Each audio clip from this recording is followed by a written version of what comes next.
नमस्ते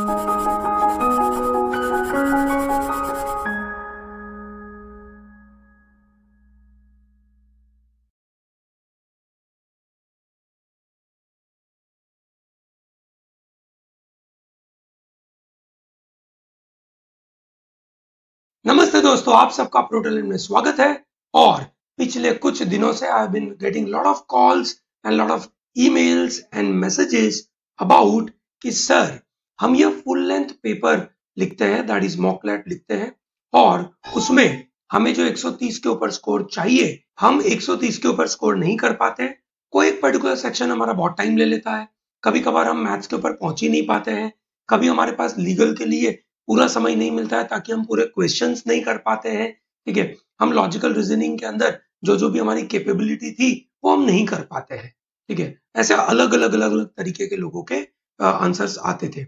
अब मैंने सोचा कि चलो इसी के ऊपर एक अच्छा सा वीडियो बनाया जाए ताकि हम आपको ये समझा सके कि आपको एग्जैक्टली करना क्या है। अब जो भी स्टूडेंट्स को बड़ी एनएलयू में जाना है तो उसका स्कोर चाहिए करीबन 130 के आजू बाजू। अब 130 बनता कैसे है? अब जैसे if I talk about English section, so English में ऑन एन एवरेज 40 क्वेश्चन जो है उसमें से मेरा मानना है करीबन 32 से 35 मार्क्स तो बनने चाहिए। Okay, similarly if I talk about logical reasoning, okay, logical reasoning 40 question में से करीबन 28 टू 30 के रेंज में क्वेश्चंस बनने चाहिए। Okay, this is pure marks in your hand. Okay, ठीक है, ये ध्यान रखना, ये अटेम्प्ट की बात नहीं है, ये प्योर मार्क्स की बात है। Then if I talk about maths, maths के अंदर ऑन एन एवरेज करीबन आपके नंबर बनने चाहिए 12 से 15 questions out of 20 questions. Similarly अगर मैं लीगल रीजनिंग की बात करूं तो ये 50 क्वेश्चन में से करीबन 40 से 45 का रेंज बनना चाहिए। And if I talk about GK, GK में करीबन 50 क्वेश्चन में से करीबन 30 से 35 क्वेश्चन का रेंज बनना चाहिए। ठीक है, तो आप इसको अगर ऐड करेंगे तो आपको एक रफ एस्टिमेट मिल जाएगा। जैसे ये 30 और ये 30 60 हो गया, 60 और 30 90 हो गया, 90 प्लस 40 130, 130 प्लस 10 150। सो ये आपकी बड़ी रेंज बनेगी। This is on a very high side. Okay, this is on a very high side. This could be possible in your hand. Okay, ये आपके हाथ में है। अब सवाल ये आता है कि इतने जो मार्क्स लाने हैं वो अगर मैं आपको टाइम दे दूं शांति से 2 घंटे की जगह पर अगर मैं आपको 3 घंटा 4 घंटा दे दूं, I am sure large many of you will be in a position to achieve. The problem is this score to be developed in 2 hours. तो ये 2 घंटे को हम कैसे मैनेज करें? ठीक है, मेरा मानना है there has to be a proper strategy कि क्या पहला करना चाहिए, क्या दूसरा करना चाहिए, क्या तीसरा करना चाहिए, और ऐसे करते करते आपको टेस्टिंग की एक प्रैक्टिस करते करते आपको आगे बढ़ना चाहिए। अगर आपने एक मेथड बना ली है कि मैं इसी तरीके से जाऊंगा और इतने इतने समय में ये क्वेश्चन सॉल्व करूंगा और आगे बढ़ता जाऊंगा, I think you will be in a position to achieve this kind of numbers. आप रेंडमली अपने नंबर पे जाओगे, जो आपसे अटेम्प्ट हो रहा है वो करते जाओगे, तो कोई डायरेक्शन सही मिलने वाली नहीं है। सो मेरा सजेशन क्या है? My suggestion is that you first start with GK. That is the first thing you start. How much time you devote? ठीक है, you devote some around 10 to 15 minutes depending upon कैसा GK है। अगर कुछ GK ऐसा है जहां पे आपको समझ ही नहीं आ रहा है, आपने उस फील्ड में कभी पढ़ा ही नहीं है, तो भैया आप उसके ऊपर 5 मिनट एक्स्ट्रा देने का कोई मतलब नहीं है। आप 10 मिनट में आपके जितने क्वेश्चन हो पा रहे, पॉसिबली 20 22 23 उतना करके आप निकल पड़े, कोई प्रॉब्लम नहीं है। Okay, so that is what your GK part. Okay, अगर आपको लगता है कि समय डालने से 15 मिनट डालने से मेरे अटेम्प्ट बढ़ सकते हैं और वहां एक्यूरेसी बढ़ेगी, तो प्लीज आप डालिए। Remember, in your exam speed has to be managed with accuracy. Okay, accuracy के बलबूते पे ही आप ये पूरा गेम खेल पाएंगे। एक्यूरेसी छोड़ दी, क्लैट ने आपको छोड़ दिया। That is very simple. Okay, चलिए great. So this is about GK. अब दूसरा क्या लगता है? मेरा मानना है टेक इंग्लिश। ओके, इंग्लिश में मेरा मानना है 2 भाग में देखते हैं। 10 मिनट में आप नॉन आरसी क्वेश्चन सब सॉल्व कर सकते हैं। ठीक है, विच मीन्स करीबन 30 क्वेश्चंस आप 10 मिनट में कर सकते हैं और बाकी 10 मिनट आप आरसी के लिए दे सकते हैं। इन केस एक आरसी है और 10 क्वेश्चंस है, बिल्कुल दीजिए। 2 आरसी है, 5-5 क्वेश्चन का सेट है, मुझे लगता है कि उसको छोड़िए या तो उसको ऊपर ऊपर से पढ़ के आंसर करिए। Okay, so if there is one RC, you can do it in less time. If there are 2 RCs, it will be very difficult. Yes, there are few students who have a good reading speed. They can even do 2 RCs in 10 minutes. That's pretty much okay. If you are able to do it, I don't have any problem. Okay, I'm just suggesting to a general candidate कि भैया वो आदमी उस person को क्या क्या करना चाहिए। Then I think you can pick up something like maths को बीच में लेना इसलिए जरूरी है क्योंकि मैथ्स के लिए अगर आपके पास आखिरी में टाइम बचता नहीं है तो दिक्कत हो जाती है। और मैथ्स एक ऐसा एरिया है जहां पे आप एक्यूरेसी तगड़ी लेकर आ सकते हैं। पर ध्यान रहे, मैथ्स को एक लिमिटेड टाइम देके ही निपटाना चाहिए। ठीक है, मैथ्स के ऊपर आपको हमेशा 15 या 20 मिनट से ज्यादा टाइम नहीं देना चाहिए। ओके, 15-20 मिनट से ज्यादा टाइम देंगे तो मैथ्स आपको परेशान करेगा। ओके, सो 15 से 20 minute is a time you can give. Then you can very well start with legal. Okay, अब ये आपकी मर्जी, आपको क्या ऊपर रखना है नीचे रखना है। मैं आपको इन जनरल एक टाइम दे रहा हूं। अब आप देख सकते हैं कि पहले 1 आवर में आपने यहाँ पे 20 मिनट दिया।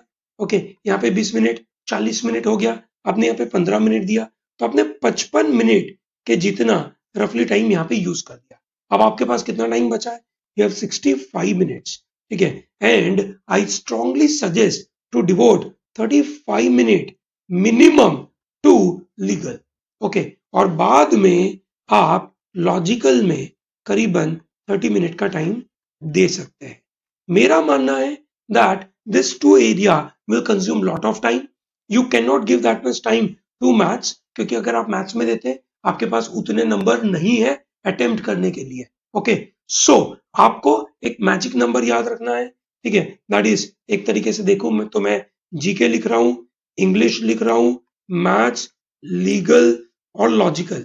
ठीक है, आपको आपके एक्चुअल एग्जाम में ये ट्राई मारना है 15 minute, 20 minute, 20 minute, 35 minute, okay, and then 30 minute. ये आपको ट्राई करना है। ओके, ये अगर आप ट्राई करेंगे तो मुझे लगता है कि आपका जो स्पीड वाला पार्ट है जिसकी आपको प्रैक्टिस करनी है और आपको जो 130 के ऊपर मार्क्स लाने की जो प्लानिंग करनी है आप कर पाएंगे। और ये चीज, ये 15, 20, 20, 35, 30, ये आपको मिनिमम 7-8 टेस्ट लगेंगे इसको एकदम डाइजेस्ट करने में, इसको फॉलो करने में। और इसलिए मुझे लगता है कि अगर स्पीड इंप्रूव करनी है तो एक तो पहले टाइम लिमिट दिमाग में होना चाहिए, नंबर 1। नंबर 2, अब ये तो हो गया ओवरऑल एग्जाम के अंदर, टोटल 2 घंटे की एग्जाम के अंदर।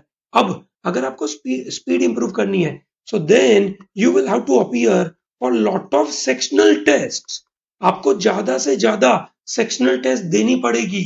ओके, वहां पे कम समय में आपको आउटपुट देना होगा। ठीक है, अब जैसे प्रो टैलेंट के सेक्शनल टेस्ट में आपको हर एक सेक्शन के साथ एक टाइम लिमिट दी है, 15 minute, 20 minute, 15 minute, 20 minute, 30 minute, ऐसे टाइम लिमिट दी है।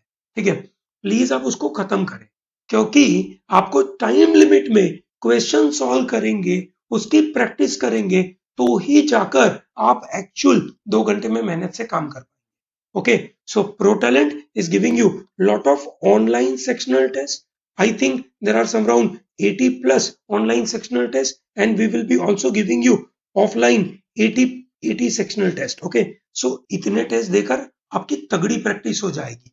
तो मेरा मानना है that you should try this idea of breaking specific time for a specific section. ठीक है, ये इसी के अंदर में आपको मैक्सिमाइज करना है अपना आउटपुट। आप ये समझ सकते हैं कि अगर आपने लेट्स से लॉजिक में 28 प्लस मार्क्स नहीं लाए, इंग्लिश में 30 के ऊपर मार्क्स नहीं लाए, बिलीव मी आप लीगल और जीके के द्वारा एग्जाम फोड़ नहीं पाएंगे। ओके, ठीक है, तो आपको इंग्लिश और लॉजिक पे भी मेहनत करनी है। आप ये सोचे कि मैं मैथ्स के ऊपर मेहनत नहीं करता हूं, 4-5 मार्क्स आएंगे, हो जाएगा। 4-5 मार्क्स लाने के नजरिए से आप अपने आप को 7 से 8 मार्क्स पीछे रखते हो कट ऑफ क्लियर होने से, बड़ी कॉलेज में जाने से, सो ये तो आपका पूरा भूत बना देगा, ठीक है।